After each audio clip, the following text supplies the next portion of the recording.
But I don't know what he went through, and I don't know what pushed him to the edge. I'm sure ultimately we'll hear from him, but it's his decision. I mean, you buy tickets to see a franchise play, and players come and go. I mean, if you're a Cam Newton fan, you may not see him week one. So he's not retiring though. But I respect his decision. I mean, if you don't want to do this anymore. He played a game with a lacerated kidney, which is it's insane when you think about it. But that's what that's what players have to do. I respect his decision too. I just think the timing could have been handled a little. Yeah, I tell you what happened. I mean, if it hadn't broken when it did late on a Saturday night, right as another game was going on, I think you could have prepared the public for it a little bit better. But again, that's not Andrew Luck's fault, though. It's just the story was not supposed to come out Saturday night.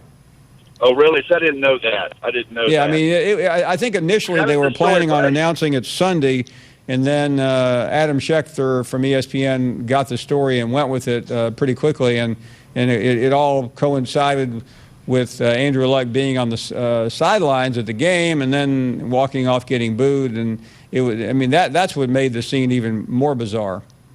Well, and the boo, I think the boos obviously were inappropriate. But well, but again, fans are fans.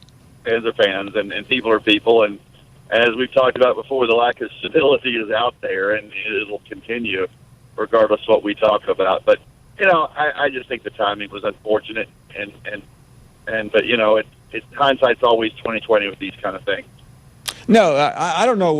But the only thing I'll say about that, Williams, I don't know what pushed him over. I mean, he may have just woke up that day and go, "I'm not going through this pain another." I mean, listen, he's made about $120 million playing college pro football. I would think he's been able to save a few bucks. Right, and and obviously the thought of now they're saying he could make another $500 million. That really wasn't his motivating factor, and you frankly got to hand it to him for that. Now, I was a little surprised that the Colts said they're going to let him keep $25 million that otherwise he would owe them back. Did you see that? Yeah, no, that's some pretty good lawyering along the way there, William. Yeah, that's not bad severance when you retire, is it? No, I'd like a deal like that, wouldn't you? Yes, sir, I would. Great to have you on. Thanks for the call, William. We are heading to a break. Mario Cristobal will be with us coming up here in a few minutes. Progressive presents Get Pumped. Inspiration to help you do insurance stuff. Hey, what's that look on your face? Defeat? You want to save more money? Then start playing as a team! Bundle home and auto with Progressive. That's how you win big savings. What? You need music to get pumped? Let's do this! Hold on, I'm going to turn it up. That's too loud. Yeah, that's better. Progressive Casualty Insurance Company, affiliates, and other insurers. Discounts not available in all states or situations. All right, it's time for some straight talk. You wouldn't pay $100 for seats to a baseball game where you can get the same seats for $50. So why pay more on your wireless when you can get the same 4G LTE networks for up to half the cost? For $45 a month, get our unlimited plan with 25 gigs of high-speed data from Straight Talk Wireless. No contract, only at Walmart. Savings may vary. See terms and conditions at straighttalk.com. I'm Joe Ford for ESPN Pensacola. Week 1 of the high school football season is in the books, and what a week it was in a game that you heard Thursday night on our sister station News Radio 92.3 AM 1620. The Escambia Gators showed they're a force to be reckoned with. After giving up the go-ahead score in the second quarter, the Gators ripped off 34 unanswered points, including 3 consecutive touchdowns in the third quarter off of 3 consecutive fumble recoveries. On Friday night, some unfortunate circumstances led to the Washington Pine Forest game being called without a winner, but what everyone did see is that it is a new era at Washington, and their fans should be very excited for what the future holds. Coming up on Friday, myself and Justin Patrick will be back at Washington High School as the Wildcats and the West Florida Jaguars look for their first wins of the season. Kickoff is at 7 o'clock, and you can hear the game on our sister station, News Radio 92.3 AM 1620. Are you paying too much for term life insurance? There's a tremendous price war among the major term life companies, and rates have dropped dramatically in the past few years. For example, for a man age 45 non-tobacco user, it's $1 million of coverage at $75 per month, level rate for the next 10 years. Or a man age 50 non-tobacco user can obtain $500,000 of coverage for a monthly premium of only $110 per month, guaranteed not to change for the next 20 years. That's right, level rate guaranteed not to change for the next 20 years. If you're a smoker, we have great rates available for you as well. At Term Busters, we specialize in policies of $500,000 and above. If you're looking for a new or replacement term life insurance, call today for a quote at 1-866-929-1950. That's 1-866-929-1950. You're probably paying more than you should. Call Term Busters at 1-866-929-1950. That's 1-866-929-1950. Remember, 1-866-929-1950. Rates and availability may vary by state. Sample rate quotes for preferred non-tobacco underwriting. Exam required to qualify. If you have over $10,000 in credit card debt and are behind on your monthly payments, you need to make this free call right now. 800-428-4187. When you call the Stop Debt Hotline, you're taking the first steps for help. Debt specialists are part of a real team who will help you with all of your options. You could stop the collection calls and letters forever by calling the completely confidential toll-free number right now. 800-428-4187. 800-428-4187. When you call, you'll get free information on how you can handle your debt forever. Imagine no more late nights and no more debt. Don't try to face your creditors alone. Call the Stop Debt Hotline right now. 800-428-4187. 800-428-4187. Get free information now by calling the Stop Debt Hotline. 800-428-4187. Non-attorney spokesperson paid for by Debt Resolution Helpline. 102 Northeast 2nd Street, number 183, Boca Raton, Florida, 33432. Welcome to Boat! Okay, hi, what are we doing today? I need something that screams something fun. Nothing too on the face, nothing too off the face, but also totally hot. So I have the perfect thing. It's the most food mullet. You're totally business in the front, but tailgate in the back. It's a fat party. People are having fun. You know, snap. All your friends are going to be like, whoa, awesome setup. Everyone else is going to be all jelly, okay? Just like a killer mullet, Moe's Catering will turn the back of your ride into a tailgate party that's sure to turn some heads. Just order ahead and pick it up on your way. Moe's Southwest Grill, now open in Pace on Highway 90 next to Publix grocery store. Coach K brings football to life year-round. The teams, the players, and the front office. Well, we're very appreciative to Dabo Swinney, the head coach of the national champion Clemson Tigers, to take the time to be with us. Talk football with Coach K every day at noon on your radio. He does possess the skills necessary to play and be successful in the National Football League or anywhere else. And Coach K live on Facebook and YouTube at ESPN Pensacola 94.5.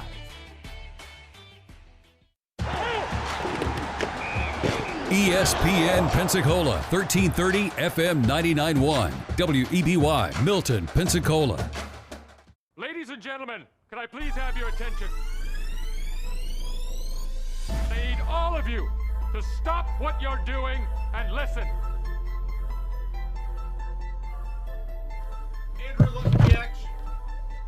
Andrew Luck Reaction gets us started on a Monday, and we are going to be talking about whatever it was that Florida and Miami were attempting to do on Saturday. Has just become the NFL's all-time leading rusher. Across the middle, and it's caught for the first. It's Baldwin shaking free and sprinting down the sideline for the touchdown. His third of the day. Derek Brooks, who ran back 3 interceptions for touchdowns in the regular season, does it to cement the Super Bowl. Boxing's elite, the new WBA heavyweight champion of the world, Roy Jones Jr. Baldwin beaten. The result has come up on screens that Gatlin's taken it. Goodness me, it was a blue American vest, 992 the Gatlin. 992 by the American champion to take gold. Another Watson is wearing a green jacket at Augusta. And this time, his name is Bubba. Scores on a 34-yard touchdown run by the Doak Walker Award winner, Trent Richardson, who broke a lot of Emmitt Smith's records back in Pensacola, Florida. For the last 4 years or so, I've been in this cycle of injury, pain, rehab, injury, pain, rehab, and it's been unceasing, unrelenting, both in season, and off season. And I felt stuck in it, and the only way I see out is to no longer play football. It's taken my joy of this game away. Andrew Luck retiring, switching up what was a Saturday where Florida fans said, we'll take it. Miami fans overall talked about an opportunity to try to take the next step and call 101 as well on here on our access if you heard that. Welcome into the Sports Drive. I am Chad Berliante alongside Joe Ford. A lot to get to. Now it's football season. I'm doing notes and I'm looking in here. Joe, if you've seen the room now today, it's on TV too. We have all of this stuff happening. There's like 50 things going on, so it's not just one of these days where you can come up here and let's talk about the greatest all-time football games, one of those July segments. We get to talk real football now and have some fun with it. But is it the real football we want to talk? Because there's so much to talk about from that Saturday game that left us saying, you know what, that was not a top 10 team. It was a victory. Jeff Davis will join us, former Florida Gator alumni right there. Well, I guess always a Florida Gator alumni and a Florida Gator fan who, I'm sure he'll have a few words on the game. Felipe Franks, that kid that you've stuck in right field in so many Little League baseball games, and you're like, you know what? Maybe during the offseason, little Johnny's going to come out there and become that star pitcher. Felipe Franks was making that turn. It's like he pitched that final inning, got them out of a jam. It was guys at second and third, 2 outs, and then sort of reverted back to stick him in right field in that game. They got the win. It's 1-0. Tried to talk kindly. A former Florida Gator quarterback / NC State quarterback, Jacoby Brissett, will be the new quarterback for the Indianapolis Colts. We'll get to more on Pine Forest and Washington.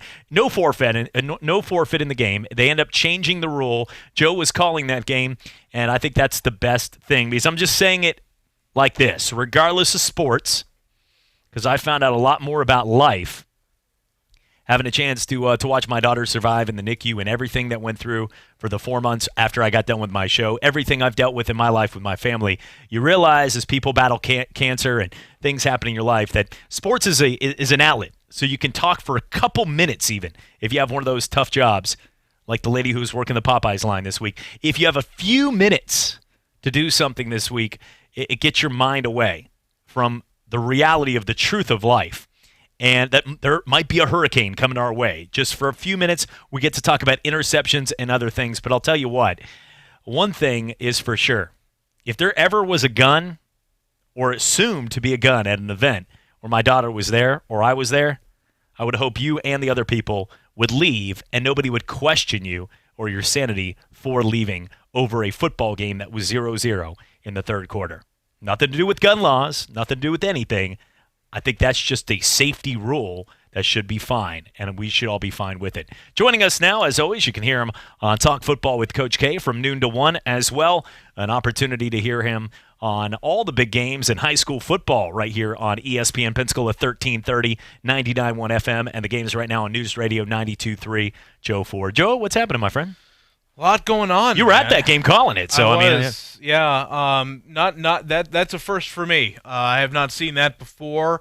Obviously, the most important thing is that everybody was safe. That there didn't appear to be anything alarming happening other than just the actual event of a lot of people running around and a lot of confusion caused. But everybody's safe, and I think the right decision was made to just not award a forfeit to either team because it was completely out of the control of both teams there. So both teams officially still 0-0. So trying to get their first win of the season coming up on Friday. We'll get to see Washington again this Friday against West Florida. And I'll tell you what, man, for a team that didn't win a game last year, they looked pretty good against Pine Forest. So very excited. I think Washington fans should be very excited for the program that Coach Whidden is building over there, trying to clean it up and trying to really build a culture of winning football games. And I don't think it's going to take him very long at all. No, and I think the hype around the team too, Joe. You could see during the offseason, you can see teams that believe in themselves we were just talking about that about an hour ago, how Mike Trout, you look at some of the greatest players of all time. If Mike Trout sort of took the Odell Beckham Jr. path of one-handed catches, social media videos, played in New York for the Yankees, somewhere like that, he'd be looked at as not only the best right now in the game, but just one of those guys on every billboard. Your mom would know his name. I don't know if your mom watches sports at all. My mom does a little, but if I went up to her, I'd say less than a coin toss. She would know whether or not Oprah pulled out a new car at everybody's seat on WGN. But at the same time, they would not know whether or not Mike Trout plays for the L.A. Angels of Anaheim. You know what I'm saying? Yeah. He's not like a household name outside of sports fans because of his, because he's not always polarizing in the news or married to Giselle that we know of. He could, but that's why Brady broke the cell phone and we're all angry. But here's the deal with it. Everybody loves that polarizing figure. And Andrew Luck was one of these kind of guys. Sort of went along with this business, did it, the right way, was a lot smarter than you were probably when he was at Stanford. Sounds like if you close your eyes, when I was listening to that clip and his speech, looks like he's got a career to do voiceover work for like Big Friendly Giant too. Doesn't he sound like the Giant in one of those movies, how he talks? Like, can you play that clip real quickly of him talking? I feel like if some people are made for certain roles, he could play the Giant in some type of Disney movie or Dumbo or something. But roll that clip. This to me sounds. 4 years or so, I've been in this cycle of injury pain rehab, and it's been unceasing, unrelenting, both in season, and off season. He's got that. Big Friendly Giant too. He's got that. Giant. Yeah, I can see that. But when it comes down to his career, don't question a guy that has had. Let's go through a quick list. Torn cartilage in 2 ribs. That doesn't sound fun. Partially torn abdomen, a lacerated kidney that left him having blood come from his urine for 2 months, at least 2 concussions, a torn labrum in his throwing shoulder, and a mysterious calf ankle injury that led him to this decision. This is over a 5-year span. And also, the bigger you are, the harder you fall. When you're 6'5", 240 pounds, and you've got a ankle calf injury, and you've already been beaten up to this point where you're doing things that your wife or your girlfriend and everyone would say, go to the doctor immediately if you're just walking around like that. Playing behind a deplorable offensive line for about 90% of his career. Finally went after a couple guys, and last year was a lot better. But it was more of a run-first type of offensive line built than it was from a standpoint of throwing.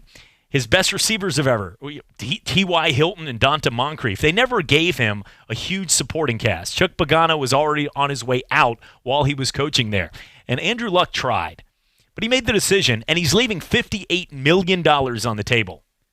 He's not doing this because he's the kind of guy that wants to leave his team high and dry, or frankly, I could care less about O.J. Simpson's fantasy football roster with his tweets out there. I know he usually picks the slash position first anyway, quarterback, secondary, but it helps win a team. But overall, when you're talking about Andrew Luck, he's the kind of guy that can change the whole dynamic of your team and give you a shot. With him, they're a playoff team. Without him, Jacoby Brissett, now they have become the team where you mark every week on your calendar about beating them by about 14 to 21 points. Look, they're done. They're done from the postseason. I mean, if you want, I'll give you 3-1 odds on Popeye sandwiches right now with you. I'll give you 3. You just have to give me 1, and I'll enjoy every bite of that delicious sandwich. Well, the Colts now are not the Colts that they were 3 years ago. When or 4 or 5 years ago when Peyton Manning was out with the neck injury. They're not the team that they were when Andrew Luck set out the year. Frank Reich and Chris Ballard, I think, have really improved the roster drastically. With Andrew Luck, I would take it a step further. With Andrew Luck, I don't think they're just a playoff team. I think they're a legitimate Super Bowl contender of the AFC. I would put 3 teams in that category with Andrew Luck, the Chiefs and the Patriots. Without him, could they contend for the division? Maybe. But I think they're kind of where no NFL team wants to be. no man's land where you are not great enough to get to a Super Bowl, but you're also not bad enough to where you're picking high in the first round with the hopes of finding that next franchise guy. So for the Colts, they're kind of in a sticky situation of, I think Jacoby Brissett is fine for a year or two, but I think the Colts have to give really serious consideration to, okay, what's the quickest way, what's the fastest way for us to be able to go out, get us a franchise quarterback again? No team in the National Football League outside of maybe one or two other teams have been as fortunate at the quarterback position as the Colts have been for the past 20 years. The Colts fans this morning are waking up to the fact that they are just like all of the other 30 teams that have been trying to find a franchise quarterback for the last 20 years, right? You go from Peyton Manning, who came out in 98, to Andrew Luck in 2012. Off the top of my head, you could put the Patriots in that category and maybe the Packers as to having that good of fortune at the quarterback position since the year 2000, right? I mean, it's a pretty short list of that. So yeah, where the Colts go from here, I don't know. I don't know where the Colts go from here. But I'm not going to criticize Andrew Luck's decision like a lot of other people are going to do. I'm certainly, fans who are booing his decision, I understand why they did, because what a crappy way to find out that your franchise quarterback is hanging it up, middle of the third quarter against, in the middle of a preseason game. But man, I mean, unlike anything that we've seen in a long time in the world of sports. Tom Hanks has made $52 million on being Woody from Toy Story over the course of his Big Friendly Giant. I mean, just saying. Okay, look at this. I'm still still on that overall. I'm just saying he's Luck got will be plenty. Fine. Okay, he's made over $100 million. I think he'll be okay overall. I'm just saying. My daughter's getting to that age where I'd like to see him make a voiceover cameo. Looking at some of the other things going on here, there was a football game on Saturday. There was. We were talking about it a little. Urban Meyer showcased himself in a floor. What is he trying to pull here? Did he know that the game was going to be that bad where there might be another talk of him possibly being No, Dan Mullen, I'll tell you what. Dan Mullen is a very good coach, and you could see that in the game. It was not his fault. There's a difference between bad play calling, like when Will Muschamp, it would be 3rd down and 14, and he would run like a QB draw play, and they would, like, if lucky, this is going to pick up, like, unless this is the movie 300, where he's like throwing people off of him, this is only going to pick up 6 yards at best. That used to be the Will Muschamp kind of play call. That's not what Dan Mullen's play calls are pretty good, although I was very surprised. And let's go over the Sports Drives 5, the 5 biggest takeaways from this game.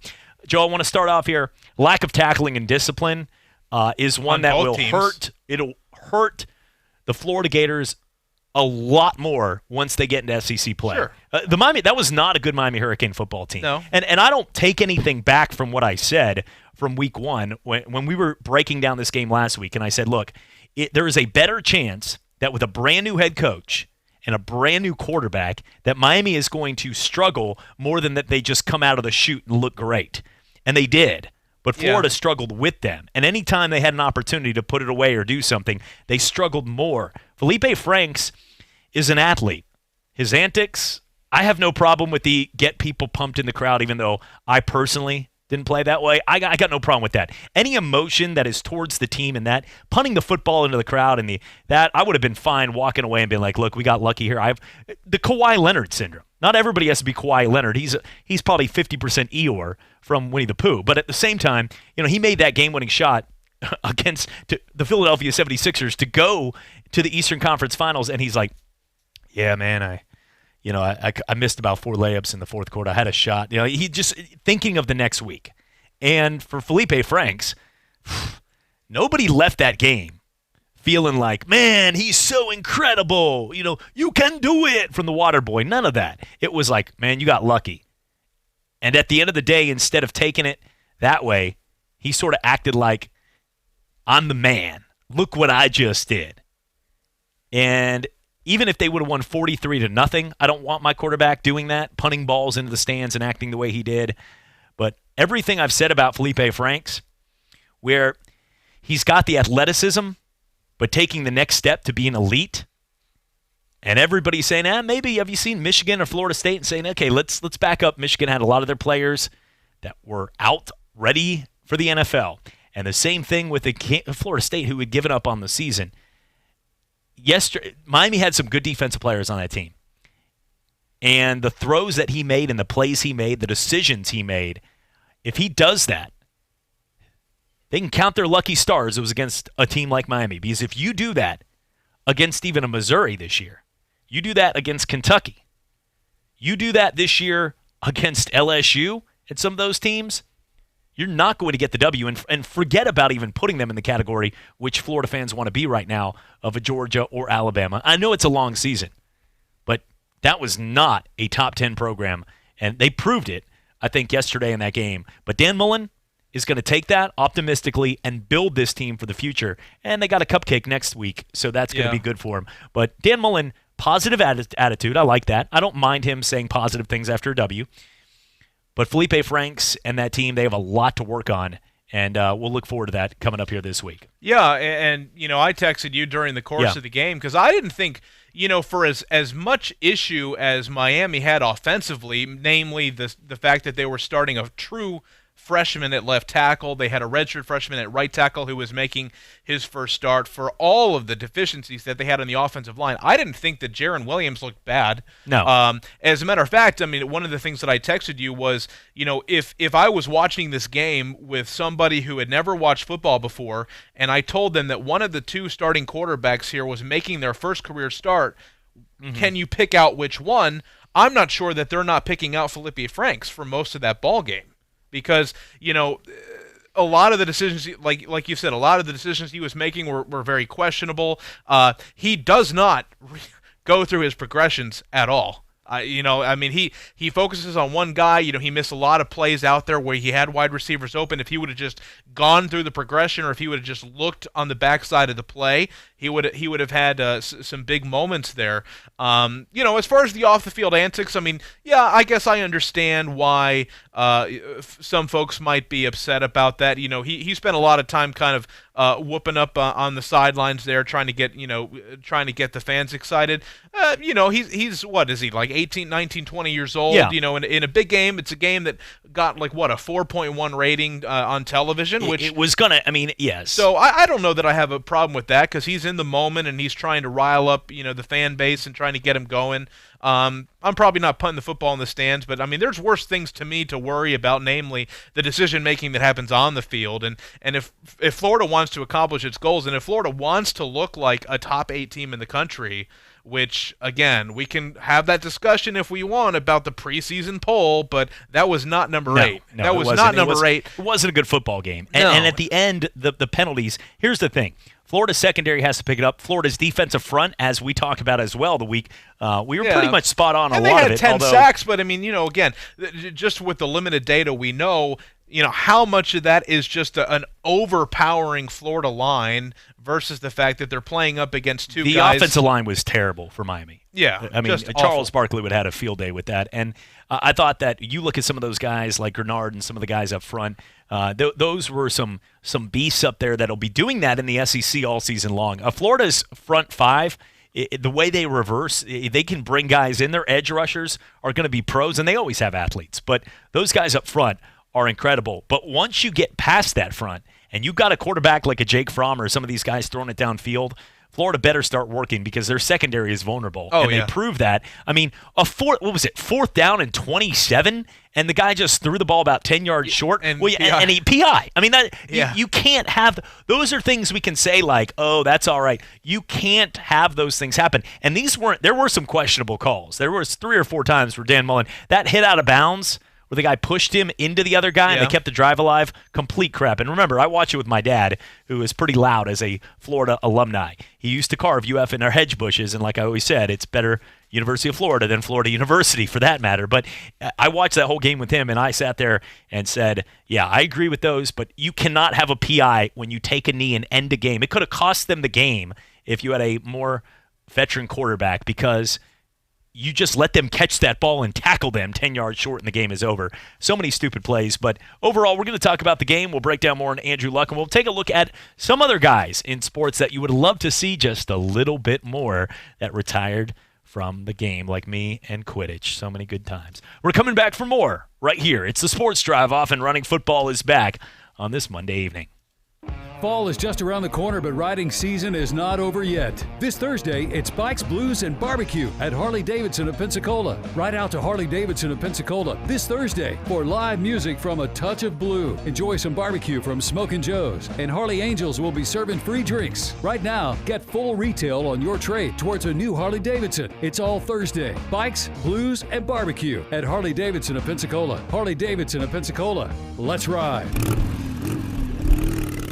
Professional truck drivers, Schneider has more driving opportunities for more lifestyles. Personalize your career by choosing the freight type and driving style that work for you. Dozens of options available in over 50 dedicated accounts with consistent miles and predictable home time. Enjoy more career paths, steady weekly paychecks, and comprehensive benefits, including a 401k plan with a leading company match. Get a better driving job now and a brighter future at SchneiderJobs.com. That's SchneiderJobs.com.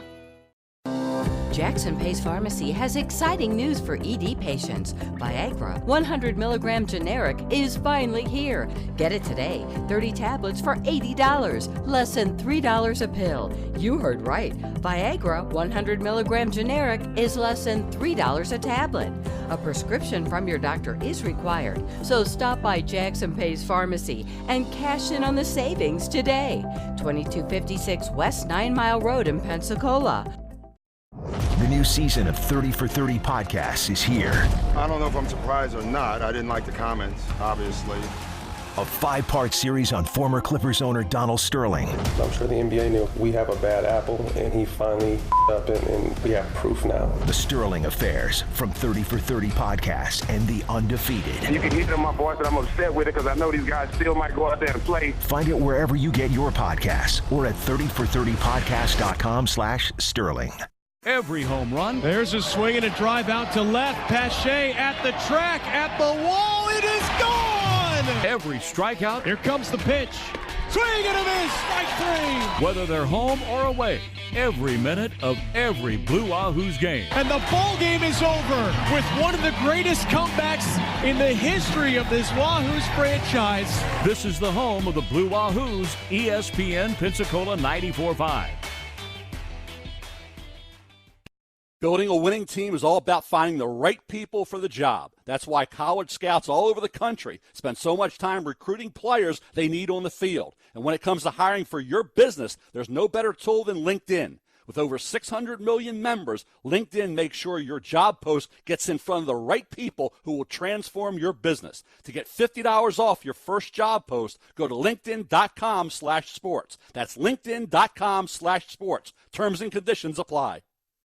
At ESPN Pensacola 1330 FM 99.1, we are football. Catch the biggest high school football games on Fridays. Every UWF game on Saturdays. Then on Sundays, get ready for big games with the NFL Tailgate Show from 10 till noon. Plus, talk football with Coach K weekdays from noon till 1, recapping the games and breaking down the upcoming matchups. It's football season, and it's on ESPN Pensacola 1330 FM 99.1.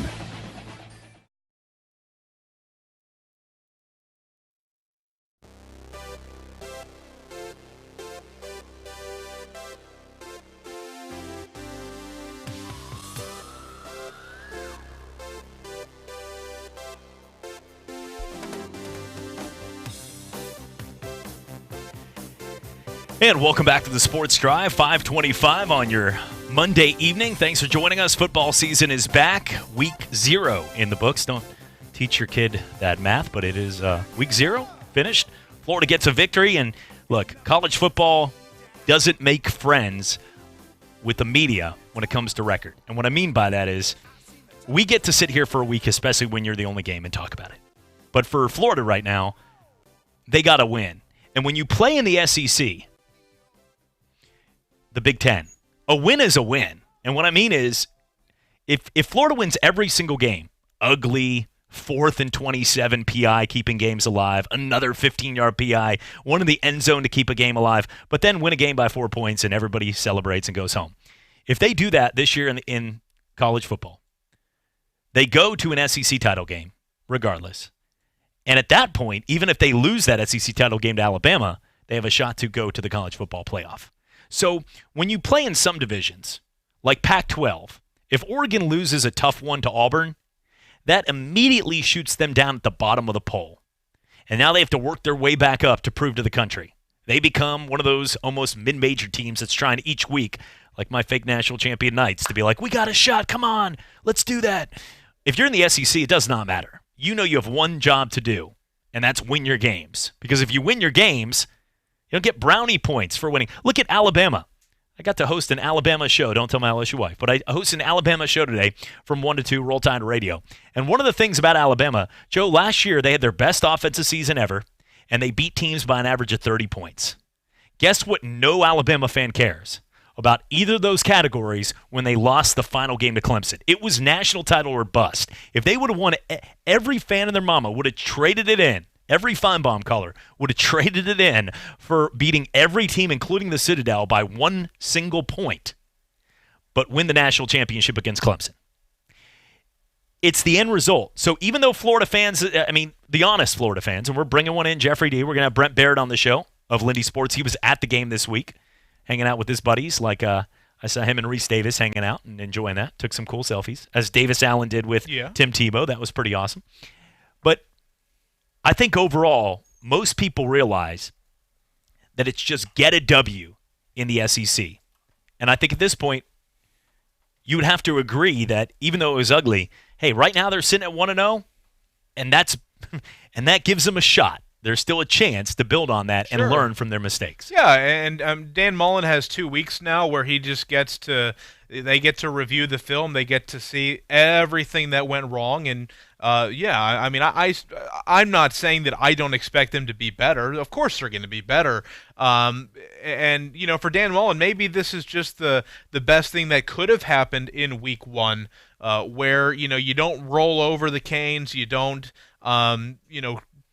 maybe get too prideful, because that could be a problem. But Dan Mullen for the next 2 weeks gets to say, guys, we were absolute garbage. We were hot, steamy pile of garbage. We got the win. We're 1-0, and it's on to the next one. To quote Bill Belichick. But and I think that's a great place for a coach to be. A great place for Dan Mullen to say to his guys, look, and I don't know that this to be the case, but to say, hey, we thought we were this. We're number 8 in the country, and you know what? Let's go back and let's look at all the mistakes. Yeah, we did some things well. We got the win, but there's a lot of stuff to clean up, and I think that's where, if I'm a coach, I would be okay with that, honestly. Some of the other headlines going on, Brock Weaver from Island Fights. I remember calling his fight not too long ago. Just won a spot on UFC debut on October 12th. He'll be fighting in the UFC. Oh, cool. On October 12th in Tampa. So, Brock, we're wishing you the best. He worked hard. He had one of the best post-game fights you'll ever see when he went out there talking, and look forward to hearing more on this. But Dean Toole and the whole folks up there really growing what Island Fights has become with a up-and-coming UFC fighter like Brock Weaver. Major League Baseball nicknames on jerseys, people like Josh Donaldson's Bringer of Pain, hitting that home run and then giving the finger like Dikembe Mutombo, no, to the Mets fans. Forgetting was always Sarah. Fun. Yeah, exactly. I like that one. For Evan Marshall, that was good. On there, Eric Thames was good. E.T. Phone Home. On there, Eric Thames for Milwaukee, the guy that obviously did not juice, but his arms are actually ripping the sleeves of a jersey. Koopa Loop for Garrett Cooper was not bad right there. You had Dirtbag for Jason Kipnis. I think that would be many people would think of me if there was a nickname if they could choose. I think that's that one. And the Atlanta Braves right now currently in a 1-1 game in Coors. Yes, let me repeat this. It is bottom of the 9th. And the score is 1-1 in Coors Field. That is that is insanity right there. That is like a 15 overtime game in college football. It is 1-1 in Coors Field right here. And the Braves, Billy Hamilton just pinch ran, which he's going to do, and scored a run after Francisco Cervalli hit a triple. The guy that just was picked up by the Pittsburgh Pirates and getting a triple, and then 2 newcomers coming through for the Braves and helping out at 80 and 52 right now. I'll keep you posted on what's happening. The game's on YouTube Live. Nothing like that to get your baseball kicked off. Wahoo's 2 games remaining. We'll have more on them tonight, 6:35. They'll take on Jackson as they're looking to try to get a playoff spot, and we'll keep you posted as we are your home for Blue Wahoo's baseball. When we come back, we'll talk some college football with Brent Barrett of Lindy Sports, who was at the game covering the Miami Hurricanes and Florida Gators this week. We'll have more on Andrew Luck retiring and get to more on other players like Bo Jackson and Barry Sanders that you would like to play a few more times. It's coming back right here in the Sports Drive. Tap Book Bar and Bistro is the South's premier destination for high-energy sports entertainment. Enjoy award-winning food and a wide variety of draft beer selections with a local flair. Featuring a giant video wall, dozens of HD TVs, and a smoke-free video poker bar, there's no better place to be for sports entertainment. Join us at Tap Book Bar and Bistro, only at Beau Rivage. Must be 21. Gambling problem? Call 1-800-522-4700. Coach K brings football to life year-round. The teams, the players, and the front office. Well, we're very appreciative to Dabo Swinney, the head coach of the national champion Clemson Tigers, to take the time to be with us. Talk football with Coach K every day at noon on your radio. He does possess the skills necessary to play and be successful in the National Football League or anywhere else. And Coach K live on Facebook and YouTube at ESPN Pensacola 94.5. I'm really hungry, but I don't want to spend a fortune. Well, you're in luck. Now you can get Denny's Super Slam with 2 eggs, 2 bacon strips, 2 sausage links, hash browns, and 2 pancakes, all for just $5.99. That is a great deal. So I get all of that for just $5.99? You sure do. Wow, this meal just keeps getting better and better. Some might say super. I see what you did there. The $5.99 Super Slam is back. See you at Denny's. Limited time only. Price and participation may vary. No substitutions.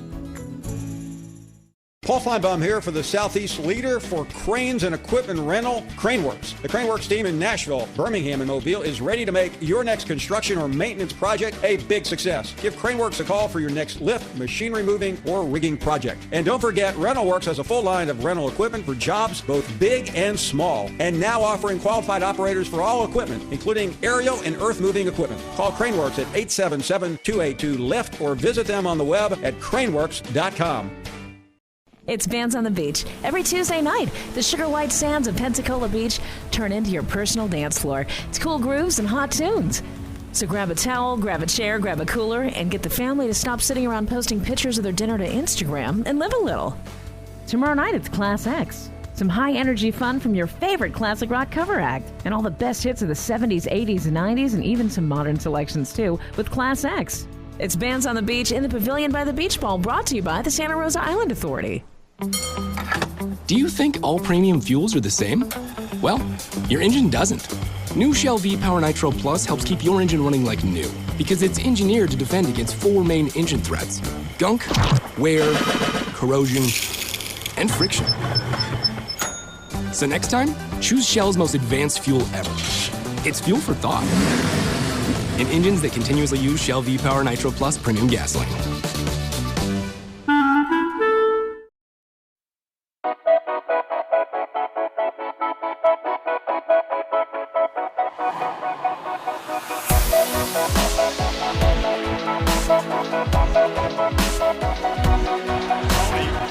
Gets a block, and he's a blazer. A dynamic guy. They'll use him all different roles. He's still going. Kadarius Toney. That won't catch him. Touchdown, Gators.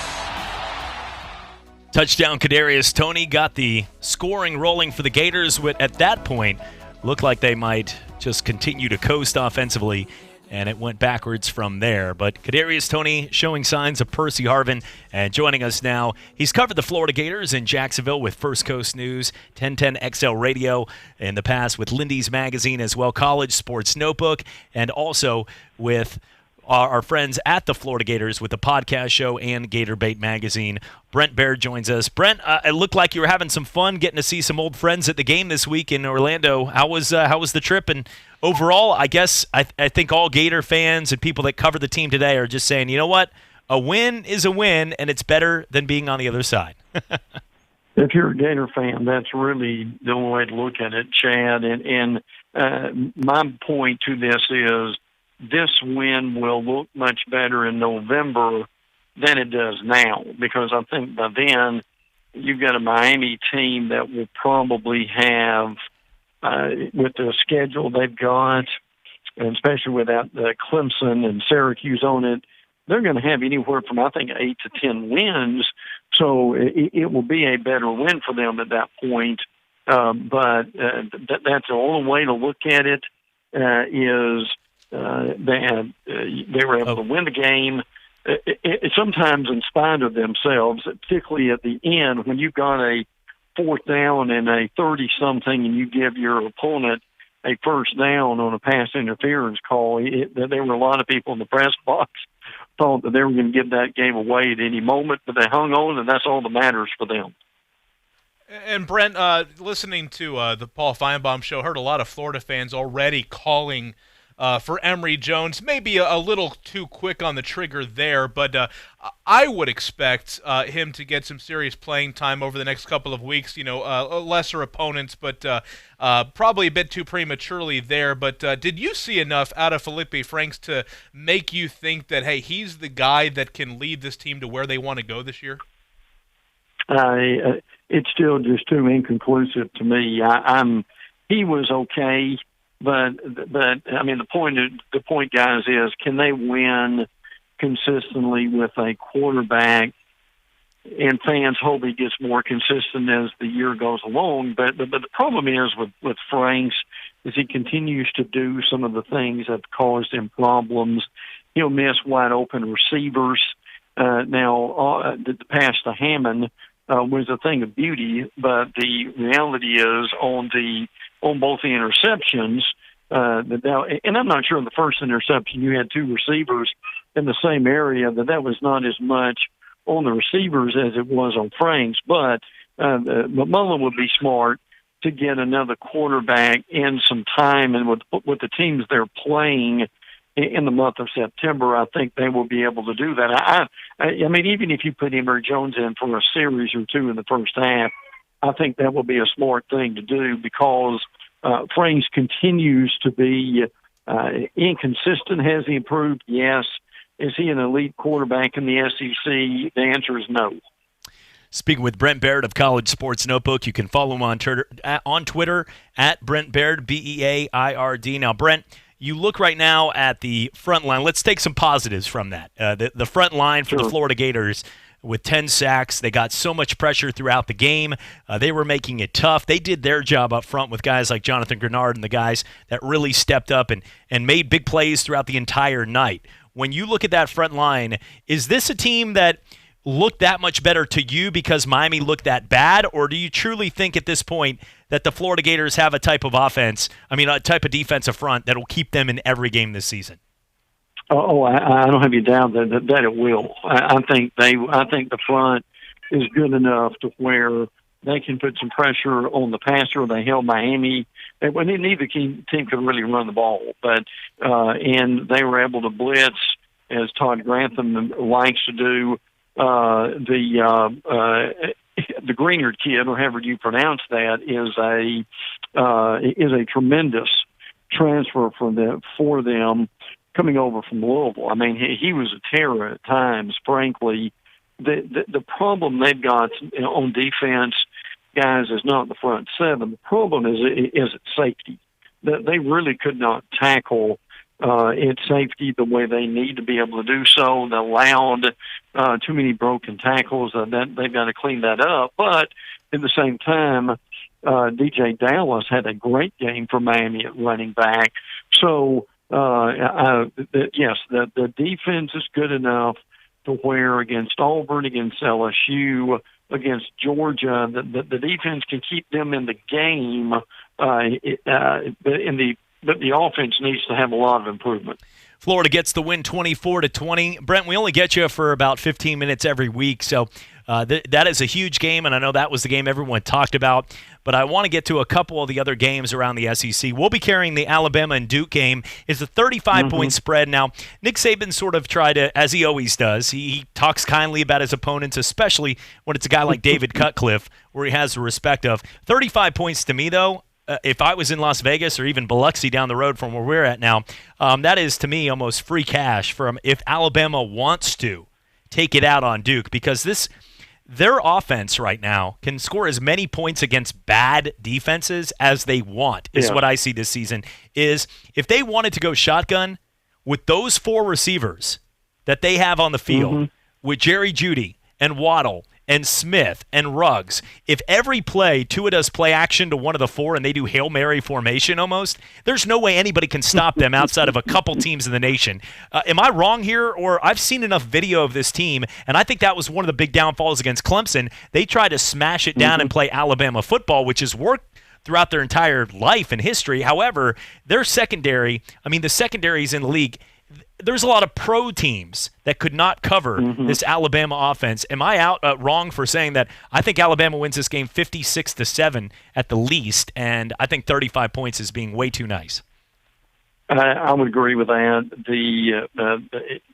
The score will be whatever Saban wants it to be. Now, he has a lot of respect for Cutcliffe, so I think they will keep it as respectable as they can. And see, another thing, Chad, that they really want to work on is a running game. That they were very disappointed last year in the running game, particularly when they had third and short. They were simply not able to gain first downs, i.e. the Mississippi State game, like they needed. So I think you'll have a balance with them. But your point's well taken. I mean, their receivers so far outman any secondary that they're going to play until they get to A&M and LSU and Auburn and Georgia. But see, the other thing with that is, how's the offensive line going to be? And I think before the year's over, this offensive line could be better than last year. I think the entire team is going to be better than they were last year. They were 14-1. So with that said, though, the offensive line development continuum will be something to watch. I think that Brian Robinson's going to be very effective. Najee Harris. Yes, the Duke game will be a tune-up for them, and some of this is going to be their own emotion. How quickly do they want to get this bad taste out of their mouth after that Clemson loss?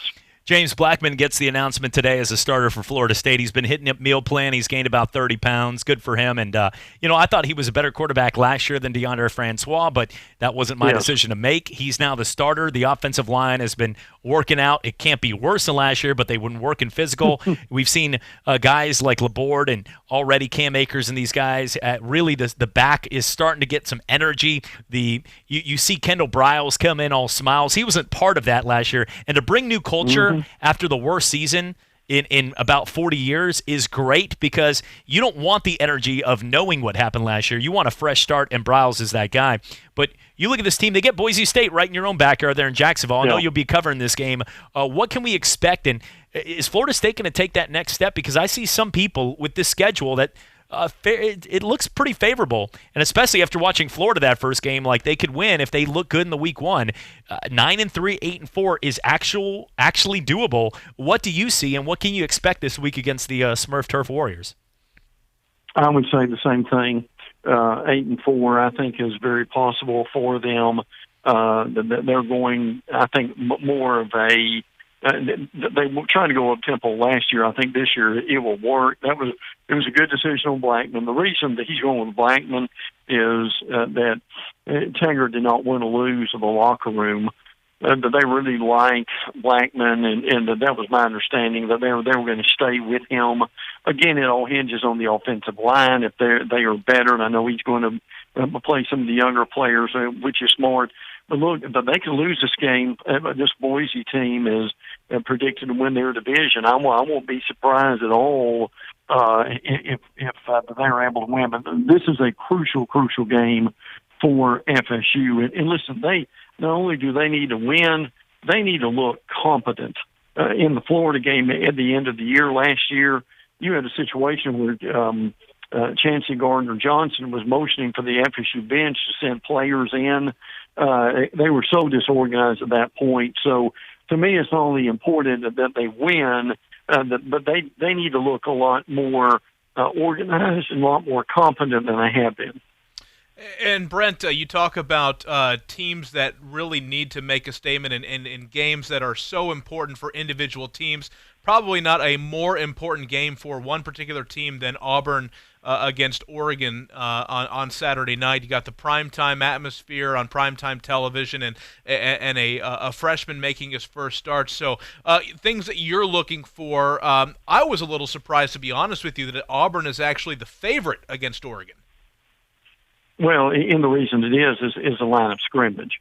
Auburn's defensive line, frankly, is Clemson-like from last year. They are that good. Now, Auburn, every one of their offensive linemen comes back from an offensive line last year that, frankly, was very average. J.B. Grimes is back as offensive line coach. That's going to help them. And Bo Nix has got running backs and Boobie Whitlow. Anthony Schwartz, I don't think is going to play. That would help him if he did. But Will Hastings is coming back. Seth Williams. So they've got some line receivers. This is a holy grail game for Oregon, and more so for the Pac-12. Again, Hawaii beats Arizona. That was embarrassing, frankly, too. So there's a lot at stake for this game, guys. And I think Auburn wins a game because, again, of the SEC line of scrimmage. If Oregon wins, it's going to be because Justin Herbert plays extremely well. They've got a very good offensive line themselves. That's the game of the week without a doubt. But it's going to mean more for Oregon and for the Pac-12 to win this game. He's Brent Baird of College Sports Notebook, kind enough to make time for us on his way back from Orlando and the trip.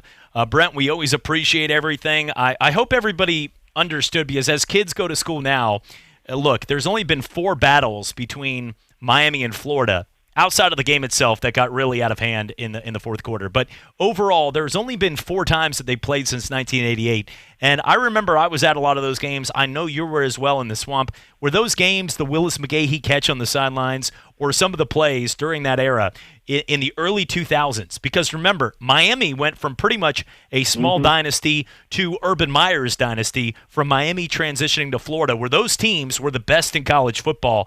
And I hope people understand how great these teams were when they battled, because I think a lot of people that are younger, and I'm 34, but kids in their 20s today saw that product and went, this was something where it meant so much when Miami and Florida played in the 4 times they did in the 1980s, since 1988. Well, absolutely. And Saturday night was a really good restart with this series. I'm glad they'll be playing again at 24 and 25. I'm not saying they can play every year, but these two teams really ought to be playing every 3 or 4 years at least. And I can tell you from being there, it was intense, Chad. These two fan bases do not like each other at all. Are the band members okay? There were, yes. But I thought that was awful. The report of the Florida band director being hurt from a Miami fan. Listen, I give credit to Miami. They had a lot more fans there than I thought they would.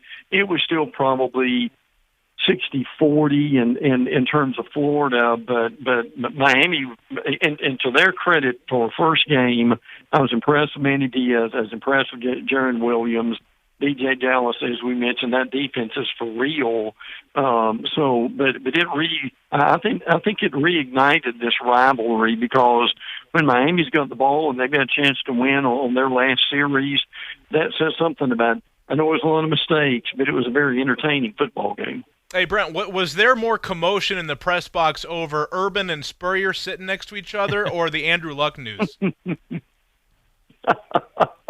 The people certainly noticed that. Obviously, the most amusing thing in the press box was, not once but twice, a fire alarm went off, and the PA overhead said, "There's a fire in the building. Please do not use the elevators. Go to the stairs for further instructions." And guys, nobody moved. Nobody flinched. They were laser focused on the game, and they weren't moving unless they saw flames or smoke. It was the dumpster fire that was going on the field. Yeah, yeah. Well, I can tell you, it was hot enough on that game for that to happen. as far as in Orlando. But that was by far the most amusing thing of the night was the fire alarms going off. Somebody pulled it to save the secondary. Yeah, exactly. Let's get out of here, folks. Yes. But sounds like my fraternity in college when they said, what if it would have been a fire when you slept through that? I said, that was a hangover I was willing to take that morning. But, hey, Brent, we always appreciate the time. Looking forward to it. I'll tell you about a side bet we've got going on with Buster Bronco and Renegade of Florida State and Boise State that is at a undisclosed place. So I'll give you the code of how to get there. Just use pork chop, okay? I'll find the guy afterwards, and we'll talk when we get off air. Okay, Brent? Hey, appreciate it as always, and thanks for your time, bud. Thanks, guys. Take care. All right, folks. If you're in Jacksonville, call me later about pork chop. That's all I'm going to say. When we come back for more, I've got Buster, and for that one, let's go Broncos. We're coming back for more right here in the Sports Drive. The Gulf Coast is a boating playground, and every boater knows that boats need maintenance. George Stone Technical College is offering program scholarships for marine service technology classes with an instructor who has over 30 years experience in the field and has classes backed by Yamaha Training. To learn about the salary in marine service technology, check the schedule and how much the program will cost to graduate. Visit georgestoncollege.edu. That's georgestoncollege.edu. Introducing the next generation of SiriusXM with all new features, exclusively on the SiriusXM app and online. Enjoy over 100 ad-free extra channels filled with music for any mood. Create your own ad-free music stations with personalized stations powered by Pandora. Watch video of your favorite shows and performances, and listen in more places than ever because listening outside the car is now included in even more packages. Visit SiriusXM.com/connect to start listening today. Hi, this is Terrence A. Gross. Did you know that there are over 93,000 attorneys in the state of Florida? Both myself and my partner Charles Schuster are two of only 1,000 attorneys who are board-certified civil trial lawyers in this state. Our law firm handles only people that have been injured due to the negligence of another. If you need a personal injury and wrongful death attorney, call Gross & Schuster at 434-3333, 434-3333. You can also visit us at our website at grossandschuster.com. Regions wants to know, what's a financial tip you'd give your younger self? Good tattoos aren't cheap. Cheap tattoos aren't good. There's no one way to manage your money. There's only your way. And Regions' award-winning service makes it easy to handle your money according to your own unique priorities, all with the kind of financial clarity your younger self could only dream of. It's okay if she makes more money than you. Actually, it's pretty cool. Because some things are bigger than banking. Switch for good at Regions.com/biggerthanbanking. Regions, official bank of the SEC. Member FDIC. With 16 national championships, 26 SEC championship titles, and a team that delivers so many All-American players, what do you say to that? ESPN Pensacola presents Alabama Roll Tide Radio Show on Mondays starting at 1. Hear from local experts and former players about what's going on in Tuscaloosa. Get ready and let us hear you say it. Roll Tide Roll. Join the Alabama conversation this Monday at 1 o'clock. Brought to you in part by Gordon Auto Sales. Hello, everybody. You're looking live at Fansville, a college football utopia. Fansville. Where the rivers flow with ice-cold Dr. Pepper. Delicious. Where every day is Saturday and everyone's a fan, even babies. Fan babies. And the seasons never change because the only season is college football season. Get a taste of Fansville this fall during a college football game near you. Dr. Pepper, the official drink of Fansville. Grab some today. Talk football every day with Pensacola's own Coach K. The key on offense is going to be whether Franks can come back and duplicate what he did in the last 4 games. Every weekday, noon till 1 on ESPN Pensacola, 1330 FM 99.1. ESPN Pensacola is now on 1330 FM 99.1. We're still doing this, right? This is actually happening. We're going to let this happen. You can also listen anywhere. ESPNpensacola.com.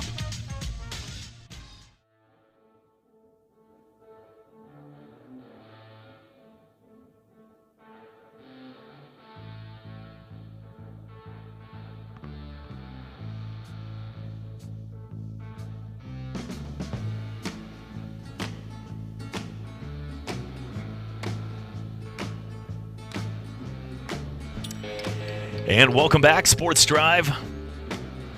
ESPN Pensacola, 1330 AM, 99.1 FM. You can also catch us throughout the month on ESPN Pensacola 94.5, which you're probably saying, I never turned the dial anyway. So that's what, I mean, I still got on 94.5 in my car. It's landlocked into my car right there. I made the switch immediately because from where I live over by Navy Federal. I'm sorry, sir. I'm just kidding. Okay, fine. No. All right, I'll see you guys tomorrow. Joe, you need to stay here because I don't feel like producing. I already produced one show. He thought I was going to give him a heartfelt speech. I just don't want to walk across the table. Okay, continue, please. Please. Chad and I live in Greater Pensacola, so yeah, we can hear that. I'm a that county limited resident. We can hear that limited wattage station, Right. 94.5. But we did have a couple people yesterday. Coach Dave Wilson was driving in Mobile, and he said he was listening on 1330 AM. So 1330 AM spans a that's right. huge blowtorch, man. Argentina. It is. I'm not 100%. It's almost like listening to WSB or or KMOX or one of those 50,000 watt stations. Look, we're going to have a lot to talk about the game. You clearly, as a Florida fan. Tomorrow night, by the way, Steve Spurrier will be in town, the old ball coach. You saw him at the game hanging out with Urban Meyer right there. Now, Andrew Luck actually we got the news Andrew Luck was retiring. Urban Meyer was like, come on, man. You get a couple passes on that. You can come back a couple more times. Urban Meyer might be angling to try to get into the Wall of Fame. Oh, is there really? Because now he's like he's showing up at Gator games wearing Gator shirts. He went on and publicly said that the best game experience is a Florida game experience. So everything he's doing is kind of angling toward him being the next guy put up on the wall. And the Gators should put him up on the wall. He won 2 national titles. I mean, what are we doing? Get that guy up there on the wall. I mean, it doesn't matter whether he left us for Ohio State or whatever. Yeah, he won 2 national titles. He deserves. Look, unless you are somebody that. You won 2 national titles. Put the guy on the wall. I agree. Look, he's not the one that texted his girlfriend time to die, and they weren't talking about Easter eggs or fell asleep at a green light. Half the things that happen. Look, one thing I saw with Urban Meyer, because did you watch? I stayed up for the ESPN 150 afterwards. Yeah. And Woody Hayes and all the stories. Now, Urban Meyer had his cameo on there, and Urban Meyer, to me, I'm sitting there watching that go, okay, this guy is the kind of dude that doesn't want to deal with, that person, like you see a lady and she's getting mugged, but she's like, maybe 5 blocks down the road and you're like, it's 100 degrees out. I'm tired. I'm going home for the day. It makes you maybe in your mind, if nobody saw it makes you probably not a great person, but it really wasn't your job to help this lady 5, Now, that's probably a horrible way to look at this. I would help the old lady, but I'm talking about... Joe and I would definitely help her. Let's rephrase that. So Chad's not gonna help. Let's rephrase that. That's a terrible way to look. That is a horrible analogy to look at this story. What I mean by Urban Meyer is like, he wakes up in the morning and was like, I'm going to go to work. I'm going to do my thing. I'm raising my family the right way. I'm going to coach my kids. We're going to win titles. I'm going to focus on football. I'm going to do my job correctly. And then everybody else around him continues to bring him down. And then when it's his decision to make the right decision, he always seems to make the wrong decision. That might be a better way to look at it. Because if you start thinking about who has surrounded himself with Urban Meyer, he didn't wake up and say, Zach Smith, hey, I think this needs to happen. Aaron Hernandez. Reggie Nelson, hey. Wait a minute. Reggie Nelson's not hey, a bad whoa. guy. Plead the 5th on that one. Here's a nickel. It's almost fall, and that means football. And ESPN Pensacola 1330 is all about football. We've got UWF Argos football every Saturday, high school football every Friday night. If you'd like to partner with ESPN Pensacola as a sponsor or promotional partner, give us a call at 262-6000. ESPN Pensacola, 1330 FM 99.1, WEBY, Milton, Pensacola. Ladies and gentlemen, can I please have your attention? I need all of you to stop what you're doing and listen. Heading into an abbreviated hour number 2 of the Sports Drive, Blue Isles baseball starting at 6:30. More on whatever Chad was trying to tell us about Urban Meyer. That starts hour number 2.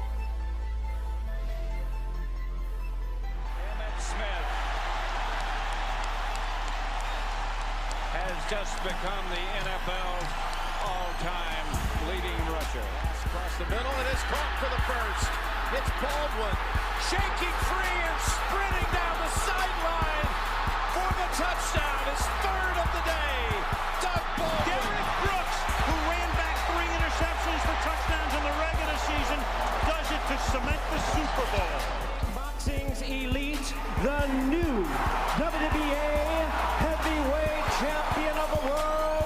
Roy Jones Jr. Ball's been beaten. The result has come up on screens that Gatlin's taken it. Goodness me, it was a blue American vest. 992 for Gatlin. 992 by the American champion to take gold. Another Watson is wearing a green jacket at Augusta. And this time, his name is Bubba. Scores on a 34-yard touchdown run by the Doak Walker Award winner, Trent Richardson, who broke a lot of Emmett Smith's records back in Pensacola, Florida.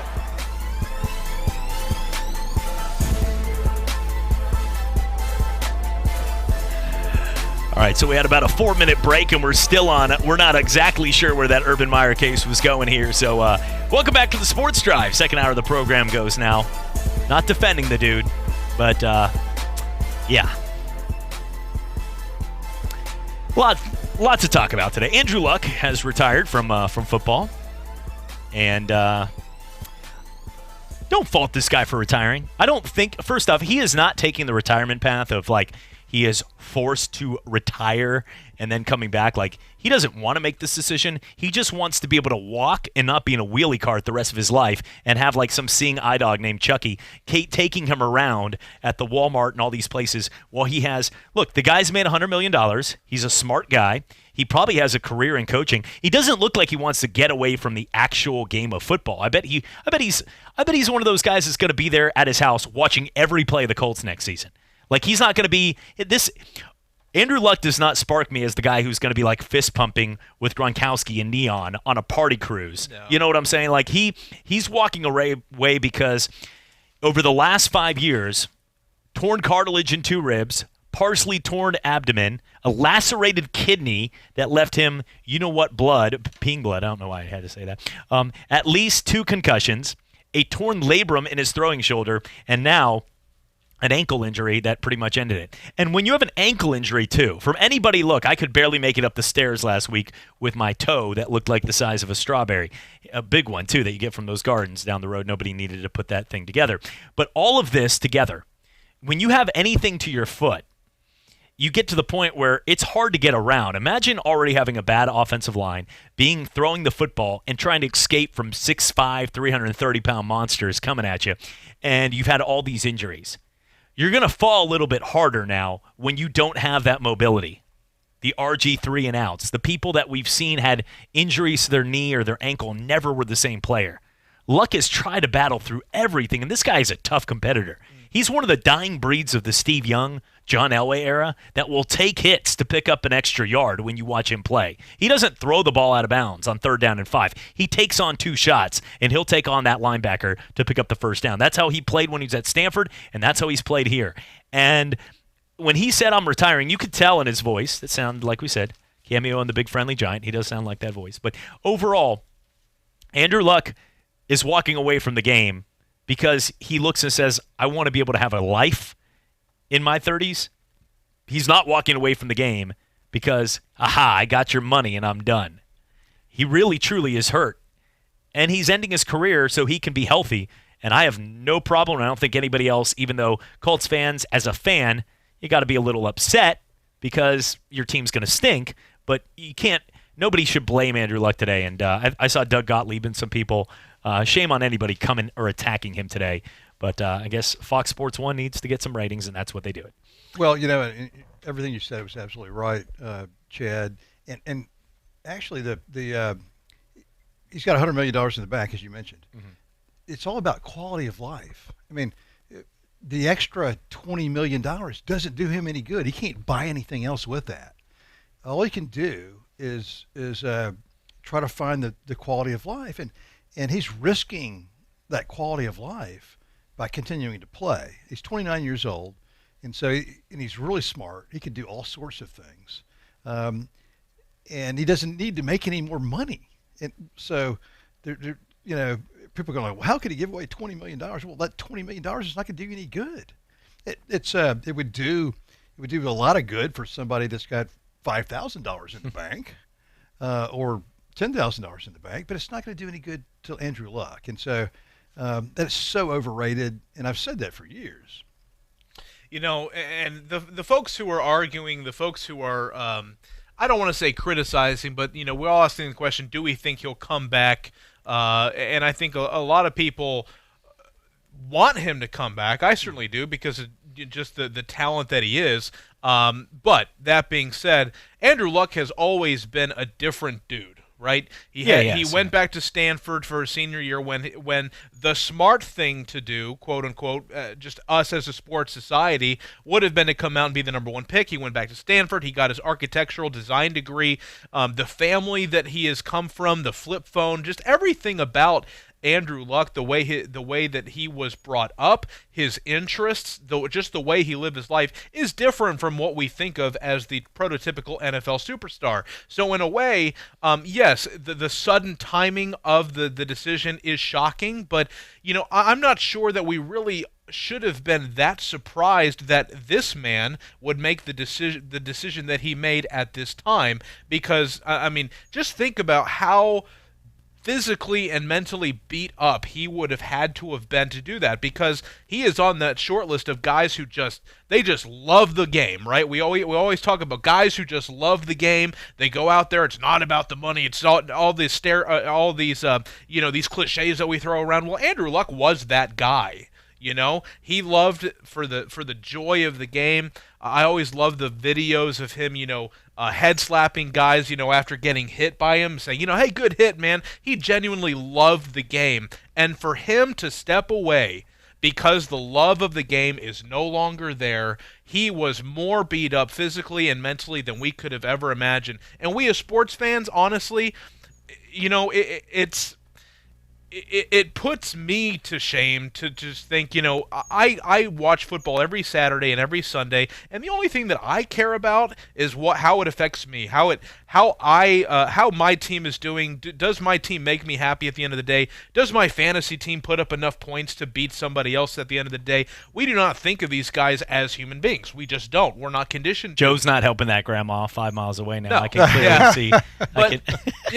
But I mean, and just to think of, just the barbaric nature of the game, and how, Andrew Luck certainly isn't the only one to feel this way, right? But he may be the only one or one of a very select few who was able to walk away financially, yes, but two, just because his interest, his the ability that he has to go into a different career. He has never needed the National Football League from the moment he entered the draft. Now, how many guys are like that right now in the league that are just like him? The physical beating, the mental beating that they are about to put themselves through because, you know what? I need this paycheck. I need this job. And it's very sobering to think about. I would agree. And I think, good. That's I'm just thinking that you're right, though. Most people, whether they come out and they say, like, that's the right thing to do or we love you, they're thinking about their team. Tom Brady, if he retired tomorrow, I wouldn't be like, he's in his 40s. I would obviously, the parade would happen tomorrow in Boston. Everybody would celebrate, but you'd be like, crap, man, we're not going to win this year. That's your first reaction as a fan. Unless they get, look, if a Jose Fernandez story happens, the pitcher for the Marlins, you immediately, I'd hope, would feel for him and his family and his friends after a boating accident. Guy in his 20s, one of the best pitchers in the game. What happened to Roy Halladay? Those guys, even though he wasn't playing at the time. But when somebody retires, when it looked like they were set up to play for you, your first reaction is, "What the heck, man?" And then you listen to him. You hear him out. And from Andrew Luck's standpoint, I get it. I completely get it. Where this guy, over the past 5 years, because if you had to pick a short list of guys that have battled like a warrior to even try to play for a team, and we look at our athletes like commodities, it's Andrew Luck. He's played behind, like I said at the beginning of the show, with Donta Moncrief and T.Y. Hilton as the best options they've ever given him. A Chuck Pagano team that had a horrible offensive line that if it wasn't for him, the second he went out, they went with a Kurt Cobain / guy and painter at quarterback that was throwing the ball all over the field, and you didn't know what, and they were going 2-14 without him. With him, they were 11-5 team. And he was carrying the entire squad. And, for a lot of people out there, if you're thinking, shame on you, Andrew, then obviously you're just thinking of your fantasy football team like O.J. Simpson, who is going to win the league because of his slash formation player. Looking at the things going on in Florida, Jeff, I want to get to this, and tomorrow on the Go Gators show, we'll talk some more about this from 1 to 2. But overall, your thoughts. Tomorrow, Steve Spurrier is going to be in town here at Scopolo. It's going to be a great event with the Northwest Florida Gator Club. But the reaction, you were watching it there at Seville with the crew and all the people. What was the overall reaction? How did you feel from what you saw? Well, it's kind of a mixed feeling. Obviously it's great to get a win. And Miami's a little bit better team than people give them credit for. Gators were able to put pressure on the passer, which is a positive. The Gators have maybe no elite outside rushers, but they've got 3 really, really good ones. And they're going to play a lot better defensively in the future. The Gators had lost, a guy through the transfer portal, a guy through getting kicked off the team, another guy in Chris Steele that had gone back to California. And so the Gator defensive secondary was depleted, and so they didn't want to do a lot of hitting. And so that probably explains a little bit of the lack of tackling. Let's go to our phone lines. 850-972-1945 is the number, and Nate is on the line. Nate, good evening. How's it going? Joe, Jeffrey, Chad, what's going on, fellas? Oh, not much. Football is back. It's I think everybody thought it was funny how they were like, "Hey, man, this game got all these ratings." And I'm saying today my analogy was it's not about the glass being half full or half empty. What was in the glass was like a $1,000 bottle of scotch that everybody wanted a taste of, and that was the thing. It was college football was back, So regardless of who was playing, if it was, it was a close game too. Yeah. The cork on the bottle had gone bad, though. The cork had, but you know what? That's the thing. The cork, even if the cork falls in an expensive bottle of champagne, I am still going to test and hope whatever that cork was not in a bad place before I drank the champagne. You know what I'm saying? Right. But the game effect was ruined. But real quick, let me get back to Andrew Luck real quick. Yes. I do fault Andrew Luck. Jim Russell hinted that it was possibly a broken bone. If you wait until week 3 of the preseason to retire, if you had a broken, he didn't break that bone this week, let's be honest. So, yeah, I do fault Andrew Luck. The timing, a grade A guy, but the timing just sucked. Nate, did you draft Andrew Luck in your draft? That sounds like the I did not, in fact. Okay. Pat Mahomes all the way. Our draft has figured it out, which always stinks for my timing. I think they've infiltrated my schedule, and they always find a way to do it, like right during Layton's. She has like her first ballet recital at 3, and that's when they put the draft. But at the same time, I think it's one of those things. Look, the timing does stink, but I think this injury that he's talking about with his ankle, I think it's a lot worse than he's making it out to be. I think that, look, we don't know. There are things that we don't judge people by, and all we do is we look at the newspaper or online or what Adam Schefter writes about. That's how we judge these athletes. But if you were around, spent a day around the life of Andrew Luck, I bet you'd find out that he barely can get to his car and things like that. He's not as much he's not as healthy as he's making it out to be, and he's one tough guy. I was around a few different camps when he was coming out of college, and he's the kind of guy that is definitely hiding a little more because he's that guy. He's not going to make excuses that he barely can walk. But I don't think this injury is one, because I remember when it first happened a couple weeks ago, and Joe works with has a chance, we all do here, with Coach K. Stevenson, who coached Frank Reich, who they talk like buddy on the phone, and Frank gets the inside scoop. And, he said, look, Andrew a couple weeks back was not going to start week 1. We knew that before Schefter and all these people reported it, and it was a little more serious than just can't start week 1. Sure. But yeah, I just think at that time it was a decision that had to be made. Maybe it took him a couple weeks, but yeah, I do kind of fault Andrew Luck here. He left his team in a horrible position. I would agree with that part. Yes, I would say it's not his fault, but his team is in a horrible position. The people who left the Indianapolis Colts in a terrible position was Jim Irsay and Ryan Grigson. We did a stat. I read a stat on the on Talk Football with Coach K earlier today, is that during Ryan Grigson's tenure with the Indianapolis Colts as general manager, he had exactly 3 draft picks of offensive linemen before round 7. in his entire tenure. Andrew Luck was one of the most physically destroyed, beat-up quarterbacks in the National Football League from the time that he's been in here. No question about that. And for an organization like the Colts, going back to the days of Baltimore, where you win the lottery not once, not twice, 3 times with John Elway, Peyton Manning, and Andrew Luck.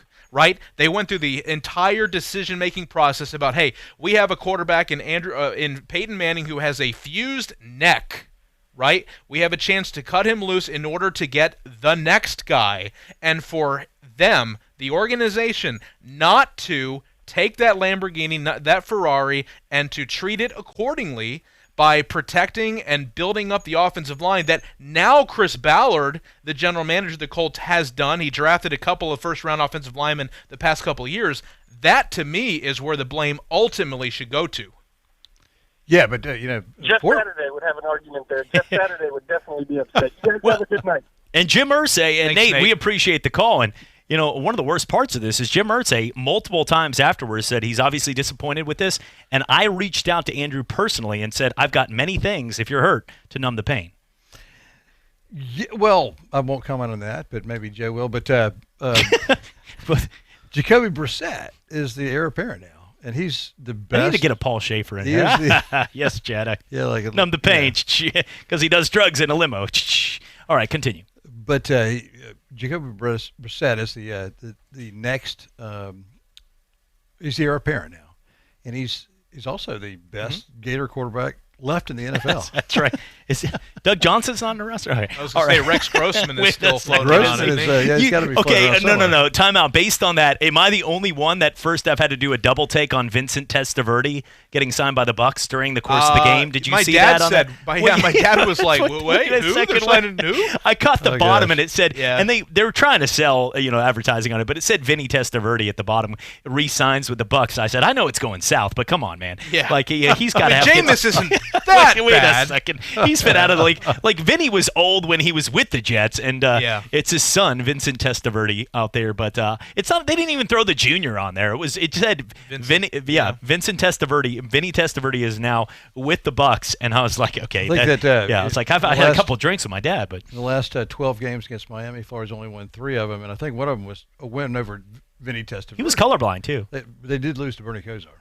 He was colorblind, right? Was he? I didn't know that. I know that's not like this isn't actually leading to a joke of his passing. I honestly thought a bad joke was being set up right here. No. Well, he threw 4 interceptions against Florida. Vinny Testaverde or whatever. as a quarterback being colorblind was a bad joke to start. I don't need to continue. 1985. So there you go. Testaverde lost to Florida. He was colorblind. There's no end to this. How do we know dogs are colorblind? That's what I would love to know. Who asked the dog? Question. That's a great question. We'll leave you at that. That is better than the lady who was getting mugged that we didn't help 5 miles away. And Urban Meyer. When we come back, we'll talk a little more. You'll go to your Sun Farm Energy Power Play moment. And have some fun with all the big stories, including the Florida-Miami game. Big games ahead this week as well. Week 1 is now upon us, and we could put week 0, don't tell your kids, because that math makes no sense, is in the books. We're coming back for more right here in the Sports Drive.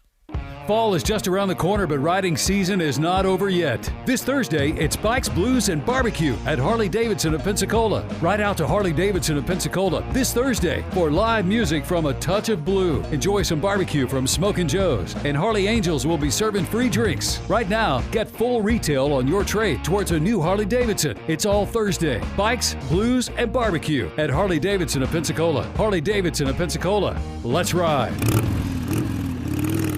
This is a message for all parents. If you as an adult think it's tough being separated or divorced, have you truly stopped to consider how your being separated or divorced affects your children? How parents treat one another, either during or after divorce, can have lifelong effects on your children. Whether you are separated from your spouse or even actually divorced, in either situation, keep in mind that you and your spouse are parents forever. Hello, my name is Stephen T. Holman, and I am a family law attorney. If you have questions regarding custody, visitation, or child support, call me today for a free consultation at 435-6909. That's 435-6909.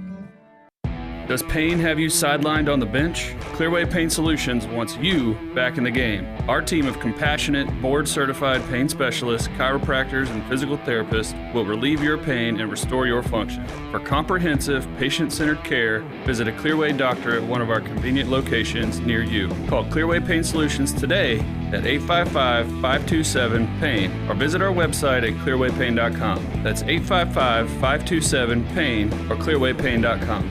Just felt there's a huge need in Pensacola to bring foot and ankle services, specifically orthopedic foot and ankle services, to this area. There's so much growth in Pensacola. I wanted a freestanding orthopedic foot and ankle center to do this, and as far as I can tell, this is the only one really in the country that's freestanding. Most orthopedic surgeons are part of a multi-specialty group. So we offer on-site x-rays, on-site CT scan, and on-site MRI. They can come to one place. Visit NielsenOrthopedics.com to reserve your appointment today. Hello, sports fans. Miles Bentley here, General Manager at Hill Kelly Dodge Chrysler Jeep Ram in Pensacola. Growing up, I always loved sports. Nothing but net, out of the park, through the uprights. Sink the puck Bentley, that was me. But my love of the game couldn't beat my love for Pensacola and helping folks get on the road of dreams in a new Dodge Chrysler Jeep Ram. Sure, I never went to the big leagues in sport, but we're all pro here at Hill Kelly Dodge Chrysler Jeep Ram. Proud to be in Pensacola. Well, you want to see a Broadway show, but New York City just isn't in the cards. Broadway's coming to you. Get your tickets now for the 2019-2020 Broadway season at the Sanger Theater. See amazing Broadway touring shows like Jersey Boys, Cats, The Color Purple, Beautiful, An American in Paris, and Waitress for a third of the cost you would pay on Broadway. See actual Broadway shows right here in downtown Pensacola. Get all the details at PensacolaSanger.com. At ESPN Pensacola 1330 FM 99.1, we are football. Catch the biggest high school football games on Fridays, every UWF game on Saturdays. Then on Sundays, get ready for big games with the NFL Tailgate Show from 10 till noon. Plus, talk football with Coach K weekdays from noon till 1, recapping the games and breaking down the upcoming matchups. It's football season, and it's on ESPN Pensacola 1330 FM 99.1.